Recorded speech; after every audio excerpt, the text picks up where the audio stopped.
Çağlayanda sel tək çağla, sızqa qaya yarmaz axı.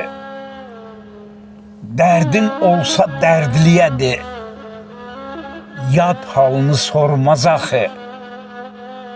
Qızıl kimi baxtın olsun, yaxşılığa baxtın olsun. Aya, ürəklərdə taxtın olsun, adam könül qırmaz axı. Halal yanam közünü de, hak yolunda sözünü de. Soyulsan da düzünü de, kişi üzə durmaz axı. Soyulsan da düzünü de, kişi üzə durmaz axı.